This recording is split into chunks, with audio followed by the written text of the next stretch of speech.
যে যুবককে কোনো মেয়ে হারাম প্রেমের অফার করেছে, অবৈধ সম্পর্ক করবার জন্য বন্ধু বান্ধবরা তাকে উস্কে দিয়েছে, তার সাথে কোনো হারাম রিলেশনের প্রস্তাব এসেছে, সে সেই প্রস্তাব লোভনীয়, অভিজাত, সুন্দরী, উচ্চবংশীয়, ভালো ঘরের মেয়ে অফার করার পরও সে চিন্তা করেছে এই অফার গ্রহণ করে আমি সাময়িক ভোগের জগতে যদি প্রবেশ করিও আল্লাহর শাস্তি অবধারিত।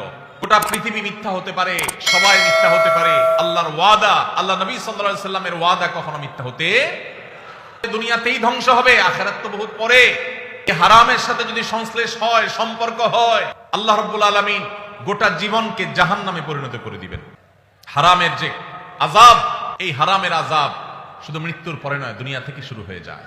এই কথা চিন্তা করে যদি কোনো যুবক বলে ইন্নী আখাফুল্লাহ, হারাম অফার পাওয়ার যদি বলে আমি আল্লাহকে ভয় করি, আল্লাহর ভয়ে আমি তোমার হারাম এই প্রস্তাবকে, হারাম এই অফারকে গ্রহণ করতে পারলাম না, সে যদি নিজেকে বাঁচিয়ে রাখতে পারে, নবীজি সাল্লাল্লাহু আলাইহি সাল্লাম বলেছেন ওই যে কিয়ামতের ভয়াবহতম দিনে আল্লাহর আরশের নিচে ভিআইপি প্যান্ডেলে যে মানুষগুলো ছায়া পাবে, আশ্রয় পাবে, তাদেরকে কোনো কষ্ট স্পর্শ করবে না।